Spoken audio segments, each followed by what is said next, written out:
사무엘상이 31장에서 끝나죠. 이제 31장이 거의 다 왔습니다. 다윗이 도망다니는 이야기도 거의 끝나갑니다.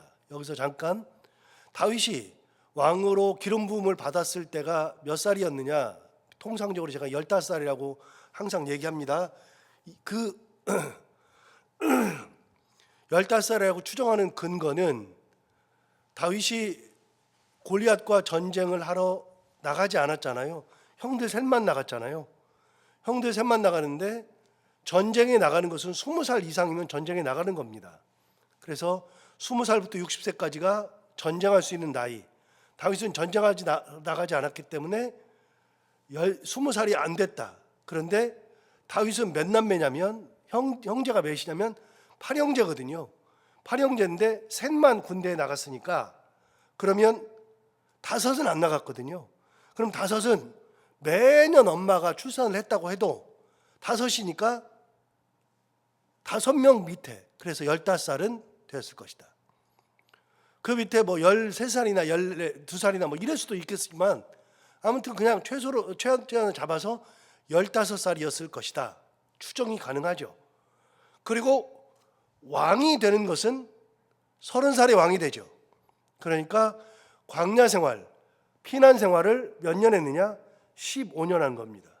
청소년기, 청년기를 다 도망 다니는데 다 소비한 겁니다.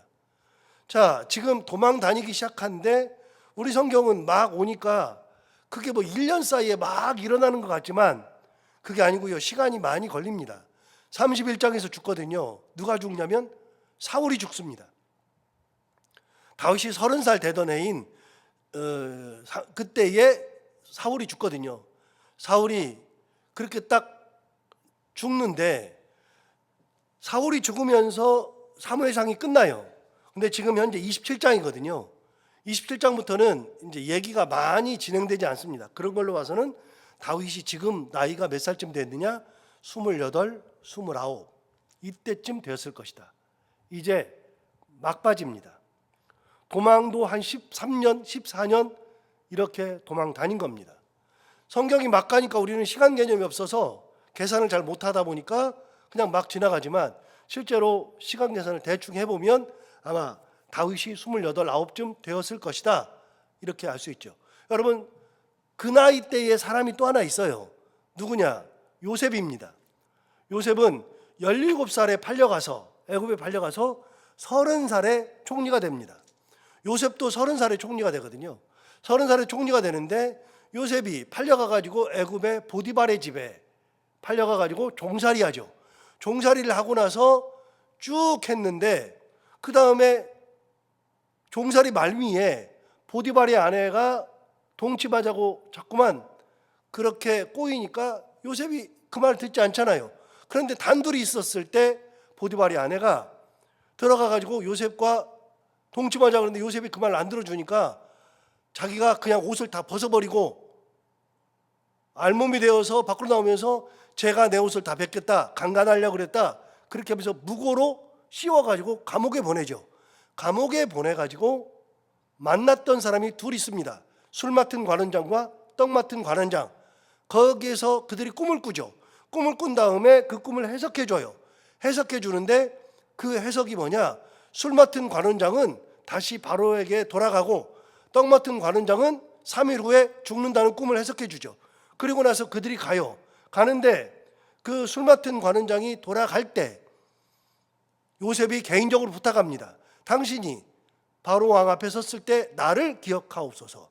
내 무고한 것을 바로에게 말해서 나를 여기서 나가게 해주옵소서 개인적으로 부탁했거든요. 그런데 술 맡은 관원장이 까마득히 잊어요. 까마득히 잊었는데 몇 년이 흐르느냐? 2년이 흐르죠. 2년이 흐르고 30살이 되었을 때 바로가 꿈을 꾸는데 7년, 6년, 7년, 9년 이런 꿈을 꾸죠. 그 꿈을 꿨을 때 해석할 사람이 없으니 갑자기 들었던 생각이 술 맡은 관원장이 그때 내가 감옥에 있을 때 내 꿈 해석해줬던 요셉이 있지. 그래서 요셉을 불러들이죠. 그래서 총리가 되잖아요. 그러니까 감옥에 있을 때 2년 전에 술 맡은 관원장이 떠났죠. 그 2년 전에 요셉이 28살입니다. 30살에 총리가 되니까요. 28, 27 이때가 요셉도 마찬가지고 다윗도 마찬가지고 거의 막바지입니다. 이제 총리가 되고 왕이 되기 일보 직전. 여러분 중요한 거 오늘 성경과 상관은 없지만 여러분 요셉이 13년 동안 종살이 옥살이 했어요. 그 기간이 어떤 기간이에요? 그 기간은 총리가 되기 위한 기간이에요. 준비 기간. 종살이를 하면서 막 하니까 보디발이 보니까 너무나도 현명해. 너무나도 잘해요. 그래서 자기 집안의 재반 사무일을 다 맡기죠. 싹 다 네가 해봐. 싹 다 네가 해봐 그랬는데 그걸 맡긴 날로부터 바로와 그의 집이 흥왕하는 겁니다. 그러니까 요셉은 종살이를 하면서 성실함, 그리고 하는 일마다 하나님의 함께 하심, 동행, 형통, 이거를 경험해가요. 종살이로 끝이 아니라 종살이를 통해서 하나님께서 하나님을 의지하고 사는 사람들은 어떻게 되는지를 경험해 나가죠. 그리고 옥살이 할 때도 똑같아요. 옥살이 했는데 너무 잘하니까 간수가 옥의 모든 일을 네가 해봐. 죄수한테 네가 해봐. 그런데 했는데 너무나도 잘하는 거예요. 그러면서 만난 사람이 술 맡은 관원장. 그러니까 그 13년간은요 시간을 허비하는 기간이 아니라 하나님께서 총리가 되었을 때 나라를 다스릴 수 있는 기반을 만들어주는 기간이 13년. 그러니까 어느 곳에 있어도 그곳에서 하나님의 은혜 가운데 있으면 하나님께서 나를 훈련시키고 30살이 됐을 때는 총리를 시켜도 되겠다 싶을 만큼 훈련시키는 기간. 모세가 40년 동안 광야 생활하죠. 40년 동안 인생 포기한 사람처럼 살았지만 광야 생활을 하는 동안에 모세가 40년 동안 광야의 길을 다 알아요. 광야에서는 어떻게 살아야 되는지, 어느 곳으로 가야 하는지. 그 40년 있다 보니까 모세는 광야 길을 손바닥 보듯이 훤히 알아요. 제가 이걸 어떻게 알았냐면 제가 이집트에 가가지고 사막 여행을 가는데 사막 여행 갈 때 베두인족들이 사막 여행 가요. 여러분 뭐 세계 속으로 걸어 세계 속으로 아니면 세계 테마기 여행 이런 거 보면 아시겠지만 거기를 집차로 간다고요. 제가 집차를 타고 들어가 봤어요. 1박 2일 했어요. 거기서 잠을 잤어요. 그런데 우리는 모르잖아요. 근데 그 사람들은요 사막길을 막 다녀요. 왜요? 매일 다녔으니까요. 거기서 뭐래요? 거기에서 텐트를 쳐줘요. 그리고 거기서 사막의 흙을 다 파내고 거기다가 고기를 구워줘요. 그 고기를 구워주는데 얼마나 맛있는지 몰라요. 그런 걸 다 해줘요. 먹을 물도 가지고 가고 다 해주고 잠도 자게 하고 거기에서는요 담요도 준다 그랬잖아요. 이 담요를 주는데 이 담요가 어떤 담요인지를 잘 몰라요. 그런데 담요를 받으면 이 담요 보면 으아 이렇게 돼요. 이미 말씀드렸잖아요. 한 10년 동안 빨래를 안 해가지고 담요가 사람의 이 기름에 찌드는 데다가 먼지가 앉으니까 담요가 딱딱해졌어요. 그런 걸 줘요. 그러니까 여자들은요 더 기겁해요. 완전히 기겁하고 저도 그거 못하겠더라고요. 그래서 저녁에 자는데요. 낮에 그렇게 더운데 저녁에 자는데요. 옷을 입고 자래요. 가이드가. 그래서 그래 옷을 입고 자야지. 저녁에 추워진다니까 입고 자야지. 입고 자요. 자는데요. 새벽이 되니까 도저히 못 자겠어요. 너무 추워가지고요. 그래가지고 저는요 옷을 있는 다 끼워 입었는데도 추우니까요. 그 이불 갖다가요 이렇게 싹 덮고 자요. 야 개떡이 어디가 있어요. 추워 죽겠는데. 그래서요 제가 새벽에 나가가지고 같이 갔던 일행들 중에 여자분들 숙소를 갔어요. 여자분들 숙소에 들어가면 안 되지만 혹시 몰라서 슬쩍 들어가 봤더니 그분들은요 여기까지 덮고 자요. 그분들은 뭐 추운 게 어디가 있어요. 약이 어디가 있어요. 추우면 다 하는 거죠. 그런데요 그걸 누가 알아요? 베두인족들이 다 안다고요. 맨날 다니니까요. 여러분 다윗이 40년 동안 그 일을 하다 보니까 이스라엘 백성들을 광야로 이끌어가는데 부족함이 없어요. 40년 뭐 하는 기간이에요? 이스라엘 백성들을 광야로 이끌기 위한 하나님의 훈련 기간이죠. 다윗은요. 다윗은 15년 동안 도망 다녀요. 도망 다니면서 뭘 배워요? 용서를 배워요. 하나님께서 치시는 것을 배워요. 하나님께서 역사하시는 것을 봐요. 그러니까 나중에 왕이 되어서도 용서도 하고 하나님의 역사도 보고 하나님께 맡기기도 하고 내가 하려고 하지 않고 그 모든 것을 다 가르칠 때까지 15년 정도가 걸려서 왕이 되게 하는 거예요. 그냥 왕 되는 거 아니에요. 사람은요, 어느 기간에 어디를 가서 뭘 하든지 간에 그걸 견디고서 그걸 잘 해내고 나면 하나님께서 때가 되시면 쓰시는 것이다. 대장간에 가도요, 대장간에서 풀무지를 해도 그 사람들 몇 년씩 해야 돼요. 중국 요리 배우는 사람들도 몇 년씩 해야 돼요. 저는 깜짝 놀라는 것 중에 하나가요, 정말로 발골하는 사람들은요 못하겠어요. 칼 들고 하는 것은 부상이 엄청나게 세잖아요. 옛날에 백정이라 그랬지만 요즘은 발골하는 기술만 있으면 먹고 사는데 아무 지장이 없어요. 발골하는데 기가 막히게 발골해요. 뼈의 위치를 다 알고요. 그 다음에 이렇게 발골하고 나면 그냥 발골해가지고 뚝뚝뚝뚝 던져놔요. 뭐 하듯이. 저는 다른 건 배워도 발골은 못 배우겠더라고요. 그래서 제가 이 시장 가잖아요. 그러면 정육점에 가가지고 발골하는 날은요, 소를 발골할 때가 제일 재밌어요. 소는요 시간이 엄청 걸려요. 돼지는요 쓱쓱쓱쓱 하면은 한 30분이면 발골이 다 끝나요. 소는 훨씬 더 복잡해요. 그래서 소 발골할 때는 제가 재밌게 본다고요. 이렇게 거의 뭐 1시간을 서가지고 봐요. 봐도 재밌어요. 다음에 또 가면 또 재밌어요. 그래서 제가 정육점에 잘 가 서 있거든요. 발골하는 거 이렇게 보고 있거든요. 그리고 발골한 다음에 옛날에는, 요즘은 잘 안 가지만 옛날에 가면 꼭 발골하면은요 그 발골한 그 고기 사요. 지금 막 발골한 고기. 그게 맛있거든요. 그래서 제가 발골하는 거 보는데요, 그 사람들 기술이 어렵잖아요. 제가 그거 꼭 물어봐요. 얼마나 배우셨냐 그러면 이거 7년 배웠대요. 7년. 발골만. 여러분 그것만 7년 배워요. 그러니까 발골하는 거를 7년 동안 배우지 않으면 그걸 할 수가 없는 거예요. 여러분 왕이 되기 전에 다윗을 하나님께서 훈련시키는 게 없으면 어떻게 왕이 되냐고요. 안 되죠. 요셉도 훈련시키고요, 모세도 훈련시키고요, 다윗도 훈련시키고요, 여호수아도 모세 밑에서 40년 동안을 훈련하고요. 다 훈련하고서 되는 거예요. 그러니까 하나님께서 나를 여기다가 놓으시고 여기에서 이 일을 하게 하시는 것은, 그런 거는 하나님께서 이걸 통해서 나를 훈련시켜서 하나님의 뜻대로 쓰시려고 하는 거예요. 은혜 가운데. 자, 다윗의 나이가 28, 27, 29 된 겁니다. 왕되기 얼마 전입니다. 이제 마지막 단계입니다. 1절 보시면 이렇게 말했어요. 다윗이 그 마음에 생각하기를, 이제 다윗의 생각이에요. 어떤 생각하느냐? 그 마음에 이런 생각을 했어요. 이제 생각해 보니까 이제 10년도 넘게 도망 다녔는데, 자 21절, 다윗이 그 마음에 생각하기를, 내가 후일에는 사울의 손에 붙잡히리니 블레셋 사람들의 땅으로 피하여 들어가는 것이 좋으리로다. 사울이 이스라엘 온 영토 내에서 다시 나를 찾다가 단념하리니 내가 그의 손에서 벗어나리라. 다윗이 28살쯤 돼가지고서 뜩 생각해 보니까, 내가 유대 광야에 있는데, 유대 광야는 우리 이스라엘이니까 거기 있다가 분명히 사울이 언젠가는 나를 잡을 것 같다. 안 되겠다. 이스라엘에서 떠나서 블레셋으로 아예 피해버려야지. 아예 들어가 버려야지. 그러면 이스라엘 유다를 다 찾다가 나를 못 찾으면 이제는 단념하겠지. 다윗 생각에 사울이 꼭 잡을 것 같은 거예요.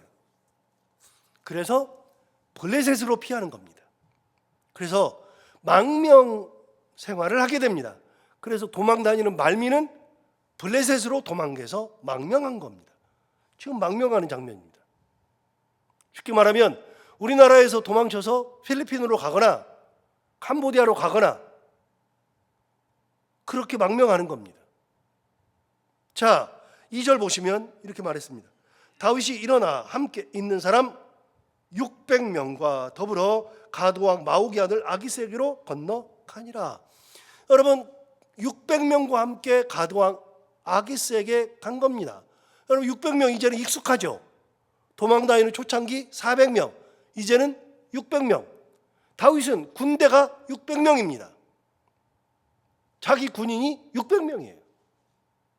그 600명이 10여 년 동안 같이 있으면서 훈련되었죠.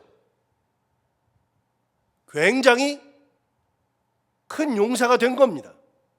이제는 군인을 거느린, 망명을 하고 있지만 군인을 거느린 용사죠. 그 600명을 데리고 가드 왕 아기스에게 가는 겁니다. 여기서 잠깐 이 앞에 21장에 보면 다윗이 도망다니던 초창기에 골리앗의 칼을 들고 갔던 곳이 가드 왕 아기스에게 똑같이 간 겁니다. 그때 갔더니 사람들이 다 알아봤잖아요. 사울은 천천히요 다윗은 만만히로다 했던 그 다윗입니다. 이 사람이 왔습니다. 이 사람이 다윗 골리앗 죽였습니다. 그 골리앗 죽인 칼을 들고 골리앗의 고향에 갔으니 당연히 그렇게 얘기하죠. 그러니까 다윗이 그때 막 미친 척 했잖아요. 그리고 왕이 야 우리나라에도 미친 애들이 많은데 얘까지 데려왔어 빨리 내보내. 그래가지고 다윗이 기지를 발휘해가지고 그때 도망갔었잖아요. 그 가드로 또 간 겁니다. 그런데 십몇 년 만에 가는 거죠. 가는데 이제는 군사가 600명입니다. 망명한 겁니다. 내가 이제는 더 이상은 도망 다니면서 이렇게 살 수가 없어서 당신에게 망명하러 왔습니다. 600명과 함께 왔습니다. 나는 이제 이스라엘 사람이 아닙니다 하고서 망명하러 가는 겁니다. 받아줄까요? 당연히 받아주죠. 그때랑 지금은 상황이 다르니까요. 3절 보시면 다윗과 그의 사람들이 저마다 가족을 거느리고 가드에서 아기스와 동거하였는데 다윗이 그의 두 아내 이스라엘 여자 아히노암과 나발의 아내였던 갈멜 여자 아비가일과 함께 하였다 그랬어요. 자 여기 보면 다윗이 다윗과 그의 사람들이 저마다 가족을 거느렸대요. 여러분 망명 생활이 10여 년 넘다 보니까 가족들이 생겼어요. 다윗도 부인이 2명입니다. 여러분 4절 하반절에 다윗의 부인을 얘기해 줬어요.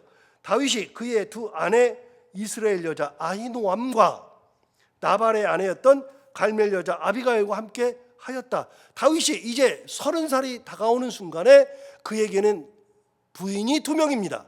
아히노암과 아비가일이라는 두 여인이 있죠. 여러분 다윗의 600명의 군사들은요 그들도 부인이 생겼죠. 자 그러면 600명이 갔다 그러면 600명이에요? 아니죠. 600명이면 그 부인들이 있고 자식들이 있잖아요. 그러니까 그 사람들이 몇 명이에요? 적어도 한 2천여 명은 됐을 겁니다. 대부대입니다. 엄청난 부대가 가드로 들어가서 망명하겠다고 하는 겁니다. 군사가 생긴 거죠. 그래서 가드왕 아기스가 받아줍니다. 그래서 마지막 생활을 왕이 되기 마지막 생활을 가드에서 하죠. 4절 보시면 다윗이 가드에 도망한 것을 어떤 사람이 사울에게 전하매 사울이 다시는 그를 수색하지 아니하니라. 어떤 사람이 또 얘기해 줬어요. 왕이여 다윗이 이제는 완전히 가드로 가버렸습니다. 그랬더니 사울이 더 이상 다윗을 수색하지 아니하더라. 이래서 다윗과 사울은 여기서 끝입니다. 이제 더 이상 만나지 않습니다. 자, 다윗의 말미 가드에서의 망명생활 시작합니다. 5절을 보십시오. 5절에 이렇게 말했습니다. 다윗이 아기스에게 이르되 바라건대 내가 당신께 은혜를 입었다면 지방 성읍 가운데 한 곳을 내게 주어 내가 살게 하소서. 당신의 종이 어찌 당신과 함께 왕도에 살리이까. 이게 무슨 말이냐면요, 여러분 다윗이 말한 겁니다. 가드 왕 아기스, 그 가드에 왕이 살고 있는 마온이라고 하는 곳인데 거기에 딱 갔어요. 왕을 만나가지고 우리가 2,000명이 있는데 당신과 같이 살려고 왔습니다. 그런데 여기에 딱 갔는데 왕 앞에 가가지고 뭐라 하냐면 우리가 어떻게 당신과 함께 이 마온이라고 하는 이 왕도에 우리가 같이 살 수 있습니까? 우리는 망명 온 사람들인데 왕도에 살 수 없으니 지방에 조그만 성읍 하나만 주시면 우리가 거기 있을게요. 그렇게 얘기하는 거예요. 겸손하게. 우리는 왕도에 같이 있으면서 당신과 함께 영화를 누리고 살 수가 없습니다. 우리는 망명한 사람이니까요. 그래서 조그만 성읍 하나만 주세요. 그래서 6절에 이렇게 말했습니다. 아기스가 그날에 시글락을 그에게 주었으므로 시글락이 오늘까지 유다 왕에게 속하니라. 시글락이라고 하는 조그만 성읍을 준 겁니다. 거기에 들어가서 산 거예요. 자, 여기서 잠깐 설교를 앞으로 돌려서 창세기로 넘어갑니다. 창세기에도 비슷한 내용이 있습니다. 여러분 창세기에 보면 야곱이 70명을 데리고 요셉을 따라서 애굽으로 내려가죠. 애굽으로 내려가서 애굽에서 이제 살게 됩니다. 그때 요셉은 총리였습니다. 아버지가 내려오고 자기 형들이 내려오고 70명이 같이 내려왔으니 이 사람들이 내려온 것을 바로가 알아요. 바로가 아니까 분명히 총리의 자녀들, 총리의 식구들이 왔으니 이 사람들을 바로가 불러가지고 너희들은 누구며 뭐 그러면 잔치도 벌려주고 막 그러지 않겠어요? 그러니까 요셉이 딱 알았어요. 아니까 요셉이 어떻게 했어요? 바로가 자기 식구들, 아버지를 부르기 전에, 형들을 부르기 전에 형들하고 아버지에게 얘기했어요. 아버지, 형들 잘 들어요? 바로가 분명히 당신들을 불러가지고 잔치를 베풀면서 너희들 누구냐? 어디서 어떻게 살다 왔냐? 너희들 직업이 뭐냐? 물을 겁니다. 그러면 반드시 직업이 뭐냐고 묻거든 우리는 조상 대대로 목동이었습니다 라고 대답하십시오. 왜냐하면 애굽 사람들은 목동이라 그러면 제일 천한 신분이기 때문에 같이 안 삽니다. 그래서 다른 데를 하나 줄 겁니다. 우리는 거기서 모여 살면 됩니다. 그래가지고 했더니 진짜로 불렀어요? 물었어요. 똑같이 얘기해 줬어요. 그래서 이스라엘 사람들이 살았던 곳이 어디냐? 카이로, 왕이 있었던 왕도가 아니라 카이로의 북쪽 지방, 거기서 차로 2시간 동안 올라가는 그곳, 거기에 고센 땅이라고 있는데 고센 땅에 살았습니다. 그래서 출애굽기 1장에 나오면 이스라엘 백성들이 나중에 막 노역하잖아요. 그때 성 2개를 만들죠. 비돔과 라암셋 성을 만들죠. 그 비돔과 라암셋이 고센 땅에 있습니다. 그런데 여러분 성지순례 가면은 우리 그걸 잘 모르니까 성지순례 가면 여기 같이 가신 우리 성도들이, 저는 이제 우리 성도들이랑 에집트를 안 갔으니까요. 제가 다른 걸 가고 얘기를 들어보면 그 사람들이 카이로에 가가지고 아이고 여기에 우리 이스라엘 사람들이 와가지고 참 고생했네. 거기 살지도 않았어요. 차로 2시간 올라가서 고센 땅에 살았어요. 근데 왜 그렇게 했어요? 이집트 사람들이랑 같이 어울려 살면 피가 섞이거든요. 그러면 정체성을 잃어버리거든요. 피가 섞이면 끝이거든요. 그래서 우리끼리 살아야 되거든요. 똑같아요. 왕도에 같이 살면 가드 사람들과 이스라엘 사람들이 피가 섞여버리거든요. 그러면 하나님 정체성을 잊어버리거든요. 그래서 시글락이라고 하는 것을 받아서 우리끼리 하나님의 은혜 가운데 사는 것이 중요한 거거든요. 여러분 왕도에서 거기서 부귀영화를 누리는 것보다 조그마한 성읍이라도 하나님의 은혜를 같이 나누고 사는 것이 더 중요한 거예요.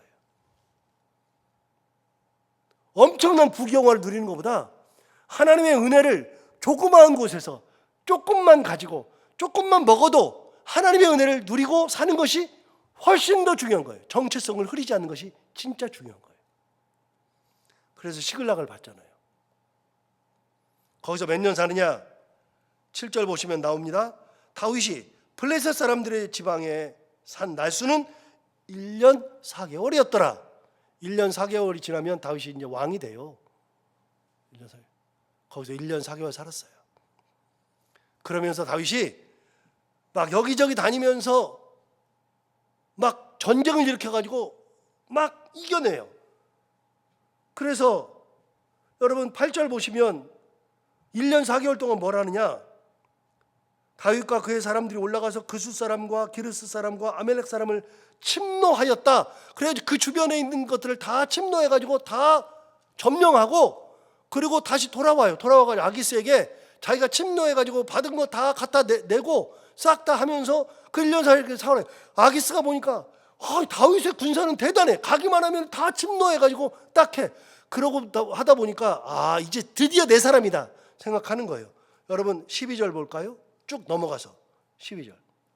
아기스가 다윗을 믿고 말하기를 다윗이 자기 백성 이스라엘에게 심히 미움을 받게 되었으니 그는 영원히 내 부하가 되리라고 생각하니라. 그 사이에 아기스가 다윗이 이제는 드디어 내 부하가 될 거야 생각한 거죠.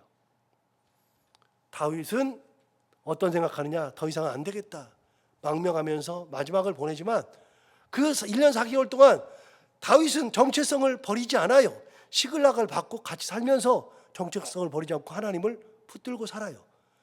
그런데 그러면서 막 침노하니까 아기스가 생각할 때는 이제는 더 이상은 이스라엘 사람이 아니네, 내 부하네 라고 믿고 생각하게 된 거예요.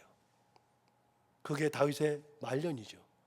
오늘 본문을 보면 느끼는 거지만 다윗의 삶이라고 하는 것이 이게 망명까지 갔던 생활이죠. 그러나 끝까지 망명을 해도 그래도 정체성을 흐리지 않아요. 끝까지 하나님 은혜, 하나님 말씀, 하나님의 섭리 놓아본 적이 없어요. 그러니까 다윗이 쓰임 받는 거죠. 여러분, 우리가 어느 곳에 있어도 어떤 일을 해도 다 괜찮아요. 하나님과 함께면, 하나님의 은혜 가운데 있으면 다 괜찮아요. 무슨 일을 해도 괜찮아요. 하나님의 은혜 가운데 있으면 다 괜찮은 거예요. 오늘도 이 말씀 생각해 보면서 내게 주어진 모든 것들이 하나님의 은혜이고 내가 그 가운데서 하나님의 은혜 가운데 사는 것이 중요하다 생각하면서 살아가는 믿음 생활하는 우리 모두가 다 되기를 바랍니다. 기도하겠습니다. 하나님 아버지, 감사합니다. 오늘 다윗의 마지막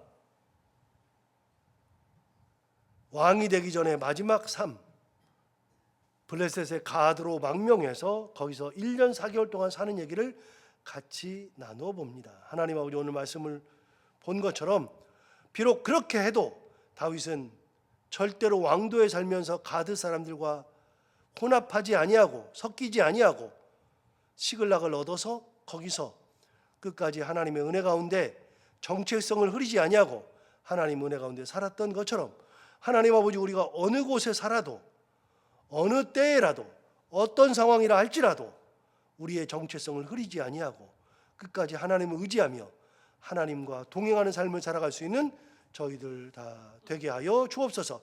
그렇게 하나님 의지하고 살면 1년 4개월 지나면 하나님께서 왕으로 세우실 날이 반드시 오는데 하나님 아버지, 그것을 기억하고 하나님 붙들고 하나님의 은혜 가운데 잘 살아가는 저희 신앙인들 다 되게 하여 주옵소서. 오늘도 하루를 살아갈 때 이 말씀이 우리 가운데 힘이 되기를 원하며 이 말씀 기억하고 살게 하여 주옵시고, 오늘도 기도하러 나온 사랑하는 성도들 한 분 한 분의 기도 다 들어응답해 주시기 원하옵고, 오늘도 해야 되는 것들 기쁨으로 잘 감당하고 만나는 분들과 함께 웃고 행복한 하루가 되게 하여 주옵소서. 예수님 이름으로 기도하옵나이다.